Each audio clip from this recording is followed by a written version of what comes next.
Nze Ssaalongo Miro William ndi mutuuse mu Kyengera Parish era nze Ssabakristu wa Kabondo ka St Gonzaga mu Nabazasa Parish. Olunaku olwaleero nga tukuza amazuukira ga Yesu Kristo,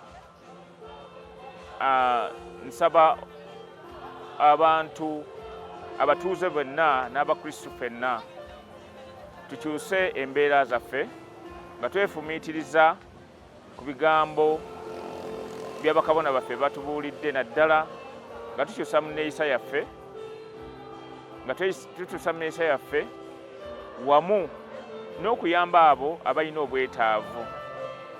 Amazima amatuufu ndi muweereza era wa Ssaabasajja Kabaka mu Luka 3 Kyengera nga omuwanika. Ssaabasajja Kabaka yatuweereza obubaka obuyitirivu obulungi obutuukira mu mbeera gye tulimu era abantu ba Uganda oba obwabakabaka bwe bawangaalira. Amazima amatuufu obubaka obwo buyina bwe busongako, naddala abakulembeze abatutwala nsaba babwebulireko era bakole kye butegeeza okusobola okuwa abantu ba Ssaabasajja Kabaka obukulembeze obulungi, ate buli muntu abeerenga mu mativu mu nsi ye.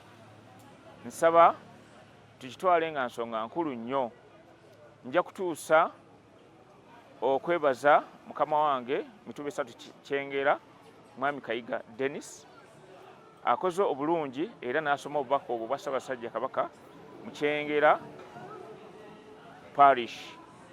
Era mu nsonga y'emu nkubiriza abavubuka n'abantu ba Kabaka mwenna twenyigire mu misinde gya Ssaabasajja Kabaka egya birthday run nga tugula obujoozi era tudduke wiiki ejja ng'ennaku z'omwezi 12 nga tuluubirira okukwatizaako Ssaabasajja Kabaka ku buvunaanyizibwa bw'alina okulwanyisa Mukenenya, tulabe nga 2030 bw'anaatuukira ng'obulwadde obufuuse olufumo.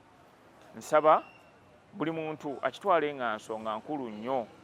Ensangi zino obutabeera na mujoozi gwa Ssaabasajja Kabaka ogwa birthday run mu njuuyo oba weeryazaamanyizza oba olyazaamanyizza abaana bo n'abazzukulu, nsaba ensonga eyo tugitwale nga nkulu nnyo. Mwebale nnyo, mwebalire ddala.